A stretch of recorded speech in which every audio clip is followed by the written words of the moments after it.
Today, a $350 million annual producer is going to tell you exactly what she thinks is going to happen this year, 2026.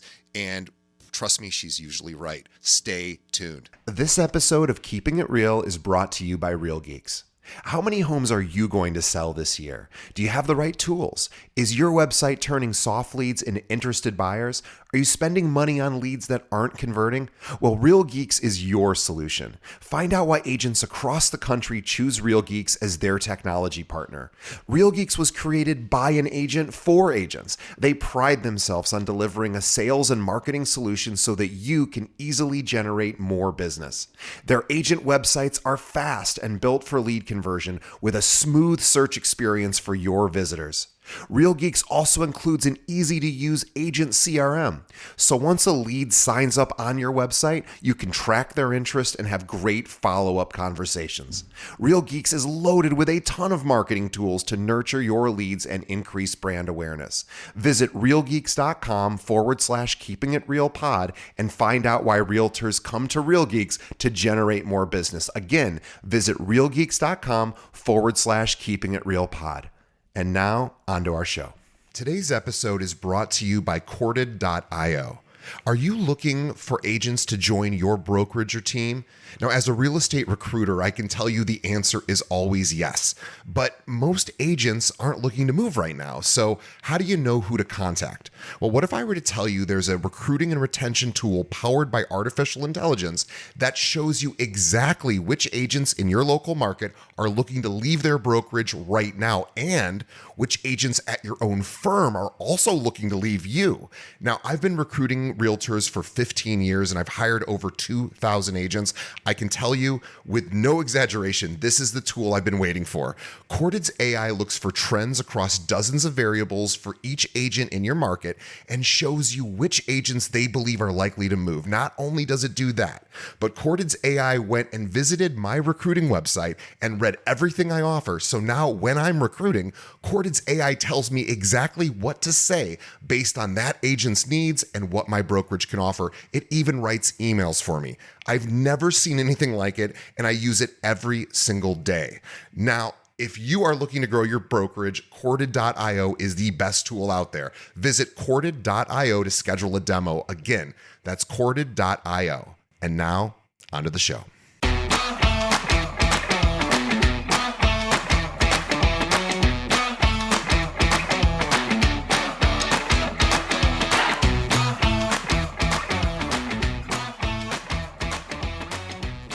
Hey, welcome to Keeping It Real, the largest podcast made by real estate agents and for real estate agents. My name is DJ Paris. I'm your guide and host through the show. And today on the show is our monthly series, and I think it goes back probably 6 years now, the Monday Market Minute with Carrie McCormick. She is with Carrie McCormick Real Estate Group with At Properties. Carrie is a top 1% producer in Chicago. She's over 20 years of experience helping buyers, sellers, and investors, specifically not only in the luxury market, but specifically in the luxury market. She's a true superstar and an expert in everything from first-time home buyers, veteran investors, luxury property. She works with a ton of developers. I actually lived in one of her developments, and she is often chosen to represent high-end developers. Please follow Carrie on Instagram, Carrie McCormick Real Estate. I promise you, checking out her Instagram, you will be very impressed, and it's a great model for what real estate agents could aspire to if you want to have an incredible social media presence. My own brother-in-law sent me, we probably talked about this before, but several months ago, he goes, "Hey, check out this Instagram reel." And he lives in Tampa, Florida. And we're not even connected on Instagram, he and I. So it's not like because I know Carrie, I don't know how he saw it. And it was so funny. I was like, oh, that's my friend Carrie. And so that's how big of a reach she has. Carrie, welcome once again to the show. Thank you. Thank you. I love hearing that story. That's great. Yeah. Well, That's great. Well, you probably get a lot of people reaching out on social, asking you, how do you do all that? Because it's really impressive. And you pretty much do it all yourself, which is even more I'm impressive. very hands-on. I'm trying to get a little more help with it. I have to be honest because it's a lot, and Yeah. obviously I'm busy. But I'm very hands-on just because I'm very authentic to who I am, what I'm doing, and it's got to have my voice to it. And I don't want to hand it over solely to someone else because I feel like I lose my voice in it. So I try to do most of it myself. So what's going on? What do we want to Yeah, talk about so today? 2026, you guys, this is amazing. We made it. 2025 was a great year. But I've been, studying the market a little bit as we're, entering the Q1 of this new year. And I was reflecting back on past few years, and it's always been about speed and volume that were rewarded. And now I'm feeling like in today's market, judgment, timing, clarity matter more than ever for clients. Mm, As you know, clients have access to so much information. There's so much online, especially now with ChatGPT. You can look up and ask it anything. It's going to regurgitate a bunch of information for you. But I do still feel that there's a lot of uncertainty as you get all of this information coming at you as a consumer, and you have all the resources right at the tip of your fingers, but you need someone to interpret that information, right? And so there's no confusion. So I think as a leader in the market and real estate advisor, we need to step back a little bit more and be in that advisory role. And even when it comes to pricing a property, right? It becomes more of a narrative of the property and the market versus a number. So I've got I've got like, I don't know, 3 to 5 different tips about this. So love just to great. dive in if you're ready. Yeah. So when you say narrative, do we talking about telling the story of the property? Yeah, and again, when it comes to pricing or marketing, again, it's you got to tell the story of the property, but really know the ins and outs of it and why it's Yeah. positioned like that in the market, right? So, just to my first point, where the markets move from speed to strategy. So, for years, success in real estate has always been tied to speed, right? Who responds the fastest, who lists the fastest, who closed the property the fastest, who's got the best numbers. Well, I do think in 2026 that cycle is going to shift. I think today's market is rewarding judgment over urgency, and Mm, buyers are stepping away, or they're not stepping away, they're slowing down a little bit, right? They're evaluating their risk. They want to make sure that they make the right investment, and they're looking for a broker advisor who's going to guide them versus just say, yeah, that's a great property. Let's put an offer in. Let's put $100,000 over asking. Let's get that property. Again, speed will always be important, but I think strategy is going to be even more important this year. yeah, we're talking about experience and getting an agent who knows that local market, really understands what things are worth, how to Mhm. price, how to bid. And yeah, I have an interesting stat that I just learned yesterday. This is amazing. I won't quiz you on it. I'll just tell you Okay, because good. I can't imagine anyone would actually, you would probably get this right. I wouldn't have gotten this right. The average age right now of a home buyer across all age groups, Okay. 56 to 59 years old, the average age. So a lot of us are thinking we always need to skew younger and think about Mhm. millennials and Yeah, Gen Z. They are not buying homes right now. In fact, the average first-time home buyer is now gone up to 40 years old. It used to be like 30. Now it's 40. It was 35 a few years ago, and it's just inched upward. Millennials and Gen Z are just not, they're not doing it. But here's what's even more interesting about this wow. 56 to 59 Mhm. year old age range. 30% of these purchases, just talking purchases, Okay. all cash. So these are people that lived in their properties for a while. They pulled out their equity. Maybe they're downsizing or right sizing or whatever, and they're Yeah, 30%. So what's amazing is I think there's this huge part of the market that people are not focused on. We're not talking about seniors. I mean, they're not really seniors right. yet, but they're people in that like later stage of life. They're like peak earning power. They've got a bunch of money and nobody is like marketing to them because we sort of forget about people as they age and we just go, oh, it's always the younger people. It's like, so it's interesting, right?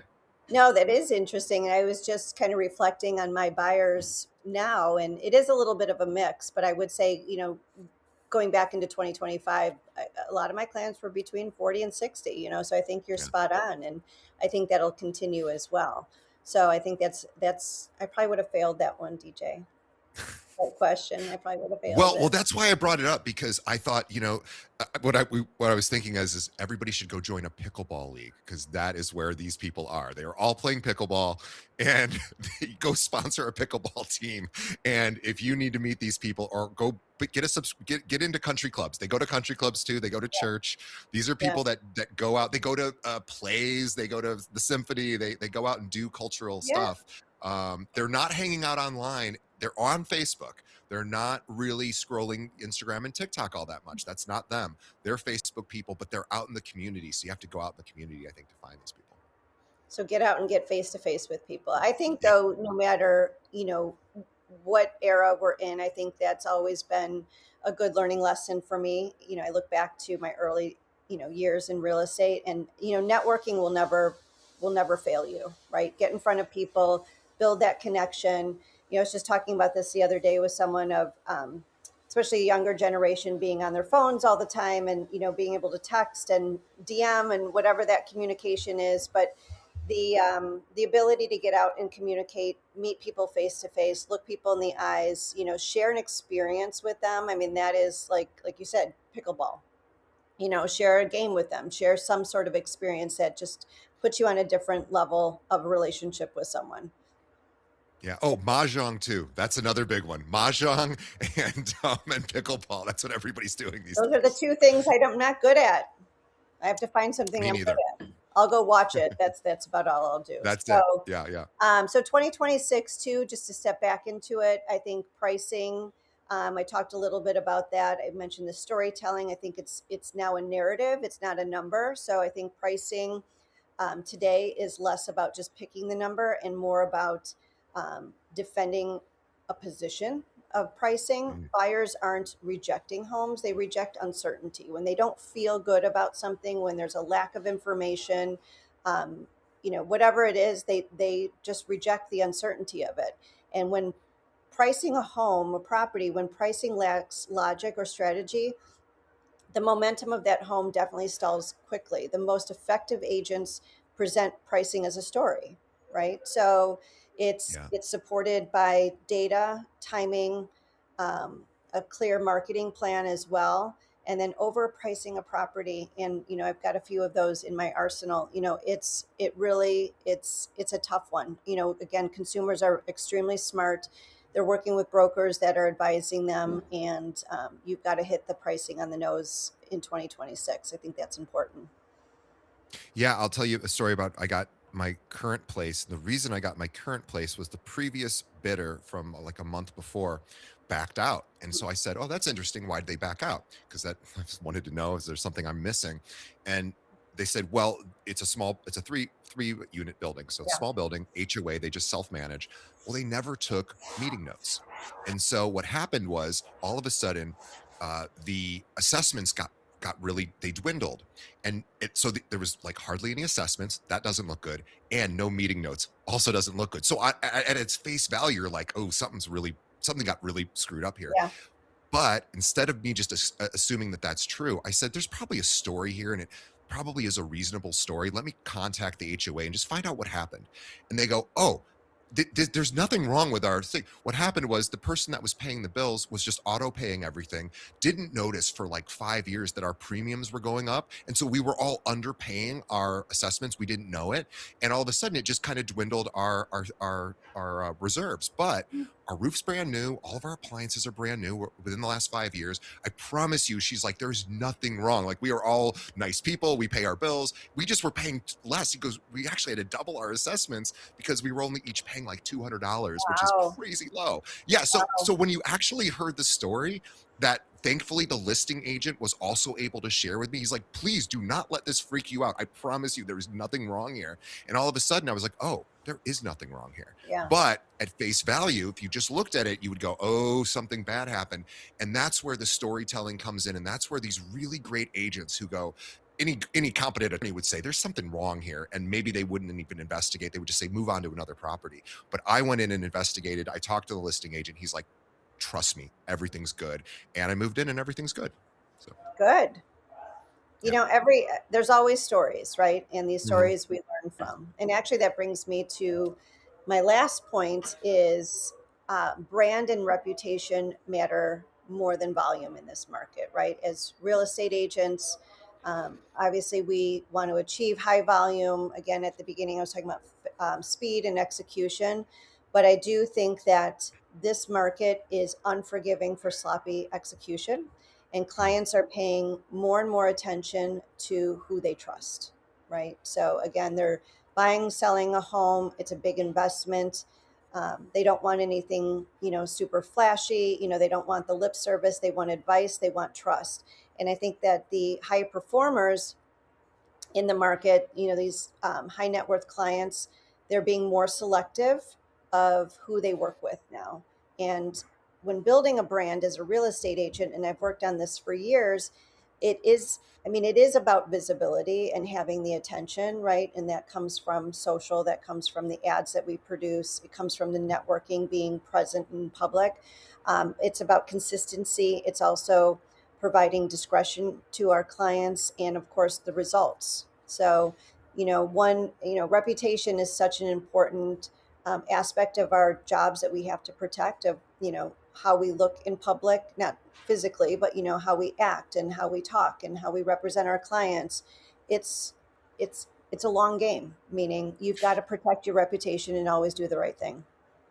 I think you're a really great example of this because you could have, and maybe this sort of standard pathway for somebody at your level at some point would have been, it's time for you to sort of step back and just be the rainmaker and have this giant team of people where they're going to be sort of doing, a Mhm. lot of the actual legwork. And you really didn't do that. And I think that was a specific choice because you have such high standards, and it's Mhm. really really hard to find other agents that are going to meet you. I mean, it's your name, it's your brand.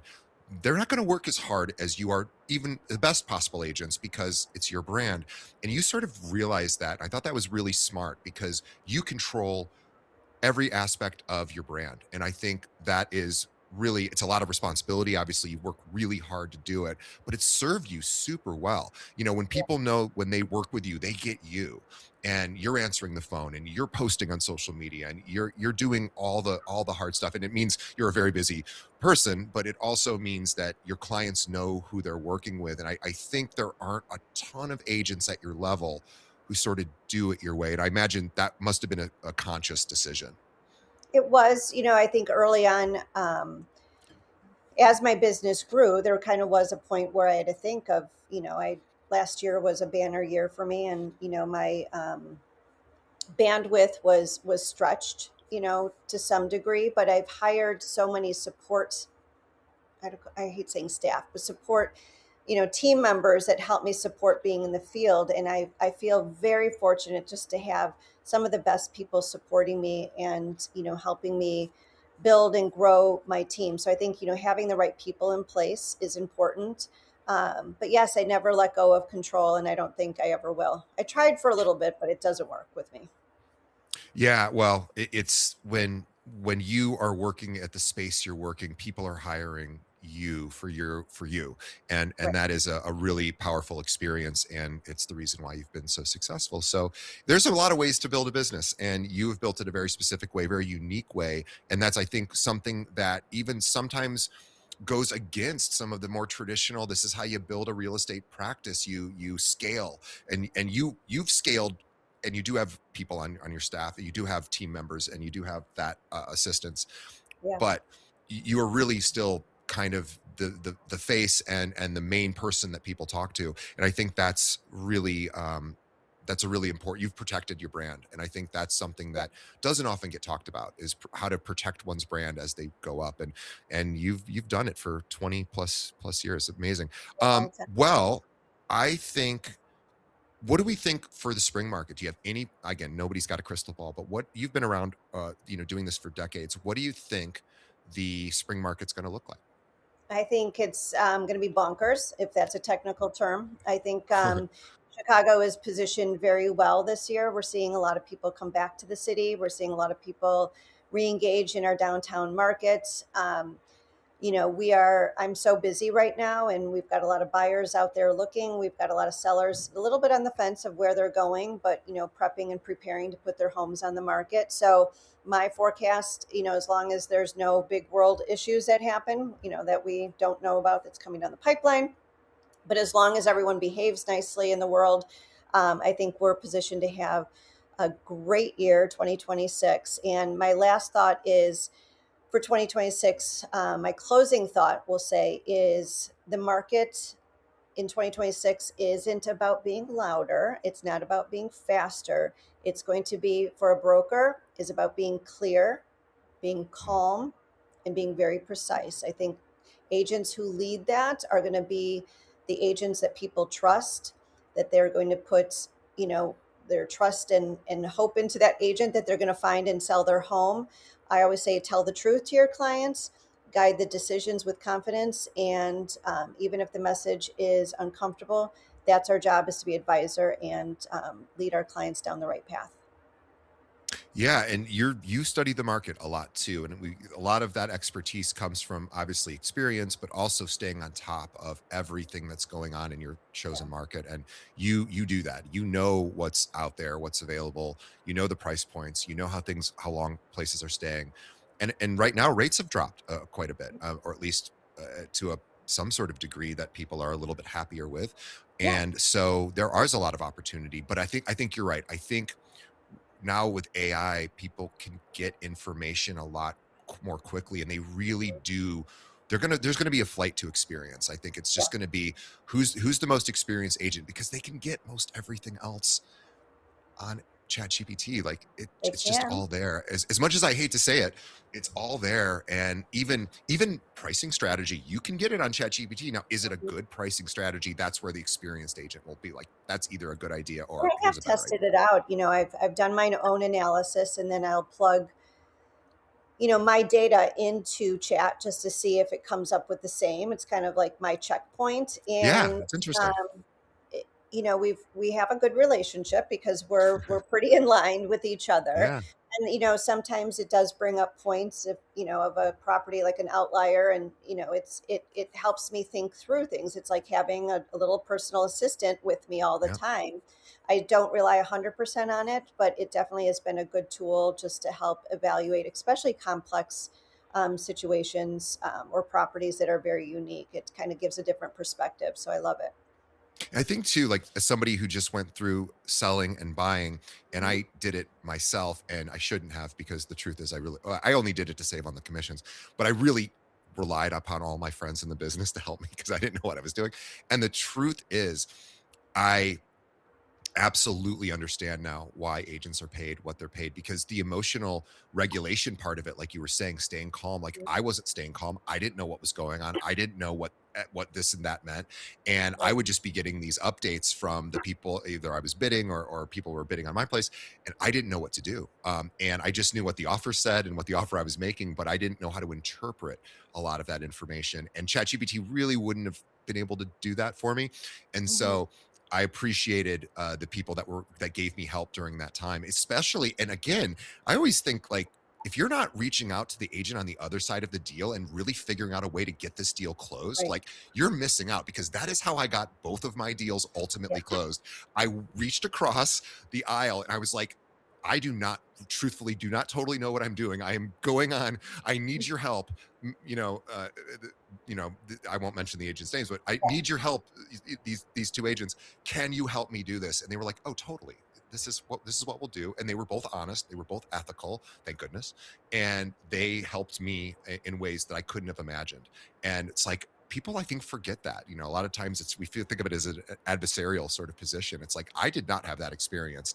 And both people were happy as could be to help me with this. And just being a nice person, like you always say, being a nice person in this business really gets you far. And boy, I have just found that to be true. And you are a nice person. So, and this is what a nice person you are. You don't have time to do this, truthfully. We know you don't, because even just getting you on the schedule is very hard, because Carrie is that busy, and she's busier doing more important things than this. But she comes on there I every love month. this, DJ. Don't say that. I love being on this, and I love I sharing.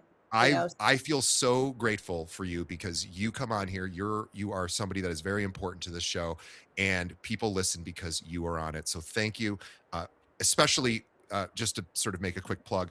People, everyone, go follow Carrie McCormick on Instagram. We'll have a link to it in the show notes. Carrie McCormick Real Estate, and of course, you can find her. Just Google her. She's super easy to find. And also, tell a friend about this show. Everybody wants to know, especially here in the Chicagoland area, but really no matter where you are in the country or even outside the country, we have listeners from like 30 countries. You should be checking out to see what she's doing and follow her on social and reach out to her and get some advice from her as well. And tell a friend, think of another agent in your office that could benefit. Show them the show. We appreciate it. Check out our sponsors. Thank you to them as well. On behalf of Carrie and myself, we say thank you to everyone. On behalf of our audience, thank you, Carrie, once again. I think this is your 6th year, and one of my first people that was willing to come on the show was you, and you are such a fun person to talk to, and we'll see you everybody next month. Thanks, Carrie. Thank you.